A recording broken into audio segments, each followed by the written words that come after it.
ડંકી સીસરે છે. આ ભોટાકાની ડંકી છે. એવું છે. હાય ફ્રેન્ડ્સ, તો ગુડ મોર્નિંગ, જય શ્રી કૃષ્ણ, જય દ્વારકાધીશ. કેમ છો બધા? મજામાં? એ વખતે બધા મજામાં જ હશો. તો મસ્ત મજાની સવાર થઈ ગઈ છે અમારી. જો સુરત દાદા પણ ઉગી ગયા છે ને અત્યારમાં પાણી સીસરવાનું કામકાજ ચાલુ છે. 8:30 વાગી ગયા છે બ્લોગ ચાલુ કરવામાં. તડકો મસ્ત મજાનો થઈ ગયો છે તો ઠંડી જાતી નથી, કેમ કે ઠંડીની સીઝન આવી છે, મને શરદીની સીઝન આવી છે. એવું છે, મને શરદી થઈ ગઈ છે હમણાં. રબડી દઈ બી છે ને લગ્નમાં, એટલે તો કોઈ હમ તો નતા દીધા કે તમે રબડી પીઓ ને પીઓ એમ. ચાલી હાલો મોબાઈલ હું જાઉં.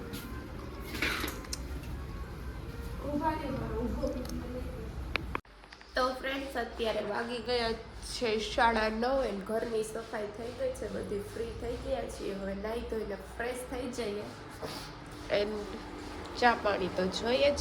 ટાણે 9 વાગે ચા, 10 વાગે ચા એટલા હોય છે ટી લવર. તો કાંઈ વાંધો નહીં, કન્ટિન્યુ બ્લોગમાં બન્યા રહેજો. આપણે નાહી ધોઈને ફ્રેશ થઈને મળીએ પાછા. તો ફ્રેન્ડ્સ, અત્યારે નાહી ધોઈને ફ્રેશ થઈ ગયા છીએ. મસ્ત મજાના ટી શર્ટ પહેરી લીધું છે, સ્વેટર પહેરી લીધું છે, ટોપી, કેમ કે ઠંડી જેટલી પડે છે કે વાત પૂછવા એવી ઠંડી છે. હવે જોઈએ, કપડાં સુકવવા જવાના છે. બહાર જવાની ઈચ્છા કે મન નથી થતું, પણ જવું છે. હાય ફ્રેન્ડ્સ, તો વાગી ગયા છે 11 અને રસોઈ બનવાનું કામકાજ ચાલુ થઈ ગયું છે. વઘારેલો રોટલો, વાલ બટેકાનું શાક અને એવું બધું બનાવવાનું છે. તો આજે વઘાર રોટલાની રેસીપી આપણે આપવાની છે. એના માટે આપણે ડુંગળી ટમેટાનું ઝીણું કટિંગ કરી લીધું છે. આ છે ઠંડો બાજરાનો રોટલો. આગળની રેસીપી બતાવું છું હમણાં. તો ફ્રેન્ડ્સ, રોટલાના આ રીતે ઝીણા પટકા કરીને છાશમાં પલાળવાનો હોય છે.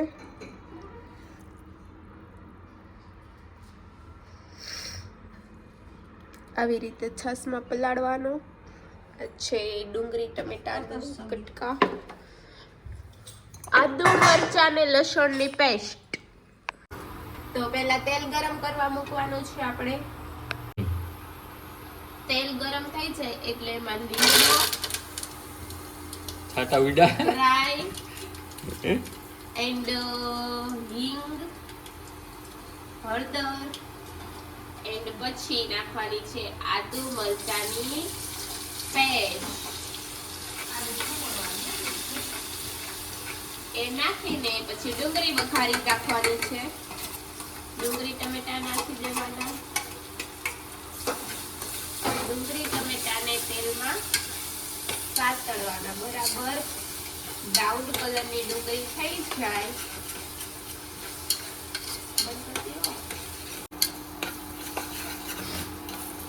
બસ થોડીક વાર પાકવા દેવાનું ને થોડીક વાર મિક્સ થવા દેવાનું. એમાં જ બ્રાઉન કલરની ડુંગળી થાય ને ત્યાં સુધી એને પકવવાની હોય. એમાં સ્વાદ પ્રમાણે શું એડ કરવાનું? મીઠું. પછી થોડીક નાખવાની ખાંડ, એટલે મસ્ત ખાટો મીઠો ટેસ્ટ આવે. ખાંડ નાખે એટલે મમ્મીએ આદુ નતું નાખ્યું એટલે હું આદુ ખમણી નાખવાનું.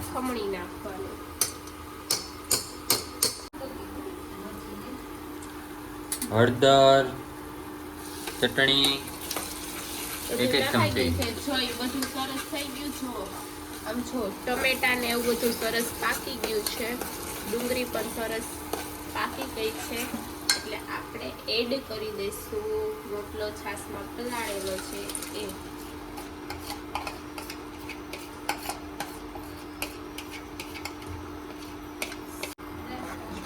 એડ કરીને પછી આને સારી પટ ઉકળવા દેવાનું. ઘાટું થઈ જાય ને ત્યાં સુધી, એક રસ થાય ત્યાં સુધી ચડવા દેવાનો. જો આને બહુ ઉકળવા દેવાનો એટલે મસ્ત ટેસ્ટ આવે. એટલે પછી મસ્ત આપણો ગરમા ગરમ રોટલો તૈયાર થઈ જાય છે. મસ્ત આ રીતના એક રસ થાય ત્યાં સુધી પકવવાનો. તો આપણો મસ્ત મજાનો વઘારેલો રોટલો તૈયાર છે. ઉપરથી ધાણા નાખી દેવાના એટલે મસ્ત મજાનો થઈ જશે વઘારેલો રોટલો. કોને કોને ભાવે જલ્દીથી કમેન્ટ કરજો એન્ડ તમારા ગામની રેસિપી પણ શેર કરજો. જો અલગ રીતે તમે બનાવતા હોય તો અમને શેર કરજો.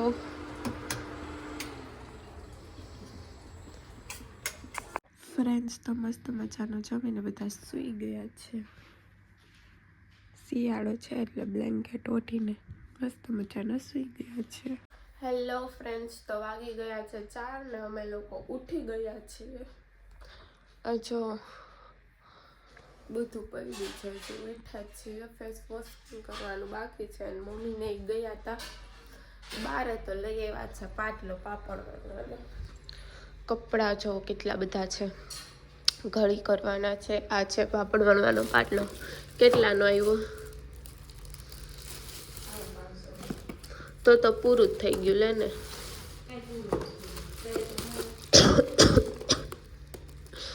જોઈએ આપણે હમણાં બતાવું ખોલીને તમને.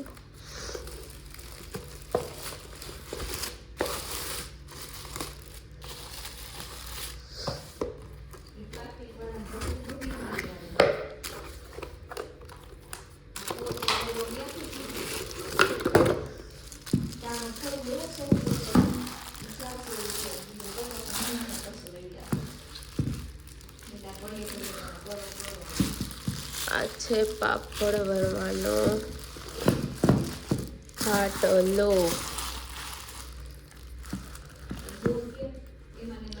આવી રહ્યું આમાં હોય બધું સરસ છે. તો અત્યારે અમે લોકો ટ્રાય કરવાના છીએ પાપડ કેવા થાય છે. તો કન્ટિન્યુ બ્લોગમાં બની. તો ફ્રેન્ડ્સ અત્યારે છે ને ખીચડી બનાવી છે. પાટલો લઈ આવ્યા છે, એનું ઓપનિંગ કરવાનું છે. તો મસ્ત મજાની ખીચડી બફાઈ ગઈ. ખીચડી બફાઈ ગઈ.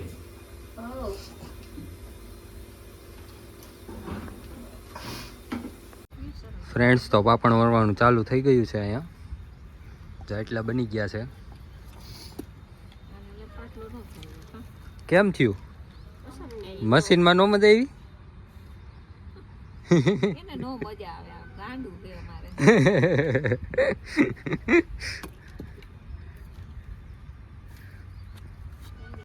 તો ફ્રેન્ડ્સ મસ્ત મજાના પાપડ વણાઈ ગયા છે. અમે આજે ડ્રાય પૂરતા આટલા જ બનાવ્યા છે. સરસના પાપડ બની ગયા છે. એન્ડ સાંજ પણ થઈ ગઈ છે. થોડું થોડું અંધારું થઈ ગયું છે. વાગ્યા છે હજી તો 6 જ વાગ્યા છે. તો મસ્ત અંધારું થવા આવ્યું છે. જો આવ્યું, જો ચંદા મામા પણ આવી ગયા છે અને અંધારું થઈ ગયું છે થોડું થોડું. તો હવે કરવાની છે રસોઈની તૈયારી.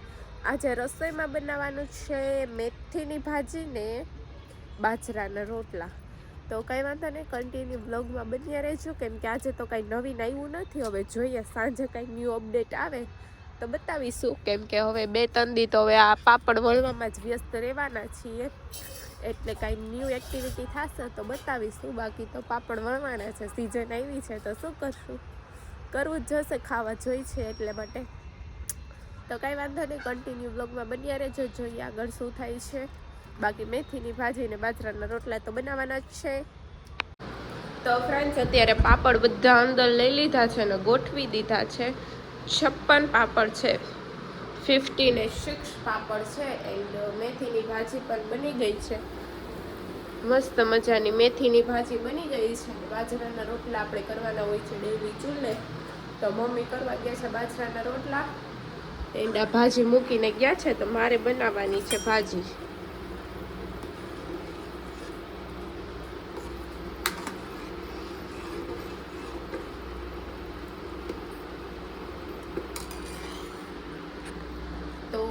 એવું છે બધું. બપોરે તો જમવાની ક્લિપ લેતા હું ભૂલી ગઈ હતી. કેમ કે ભૂખ જ એટલી લાગી હતી તો ભૂલાઈ ગયું. એન્ડ વાગી ગયા છે 7:30. હજુ 1 કલાકની વાર છે જમવાની. ફ્રેન્ડ્સ જમવાનું રેડી થઈ ગયું છે. બાજરાનો રોટલો, મેથીનું શાક, પાપડ, ખીચડી. તો ફ્રેન્ડ્સ અત્યારે જમીને ફ્રી થઈ ગયા છે ને બહાર નીકળ્યા તો બહુ જ ઠંડી છે. એટલે ક્યાંય જવાનું પ્લાન નથી થતો, કાંઈ કામ પણ નથી. કેમ કે ઠંડીના હિસાબે બધા ગોદડા ઓઢીને સૂઈ ગયા ઝટ. એવું છે. તો કોઈ તાપ કરીને બહાર બેસતું નથી, કેમ કે તાપ કરીને બેસીએ તો ઠંડી તો લાગે જ છે. આગળ તાપ થાય છે, પાછળથી તો ઠંડી પડે જ છે, એટલા માટે કોઈ બેસતું નથી. તો આજનો બ્લોગ હું અહીંયા જ એડ કરું છું. આઈ હોપ કે તમને આજનો બ્લોગ પસંદ આવ્યો હશે. પસંદ આવ્યો તો લાઇક, શેર અને સબસ્ક્રાઈબ કરવાનું બિલકુલ ન ભૂલતા. મળીએ પાછા કાલ સવારે એક નવા બ્લોગ સાથે. ત્યાં સુધી બધાને good night, take care, sweet dreams, love you guys, by.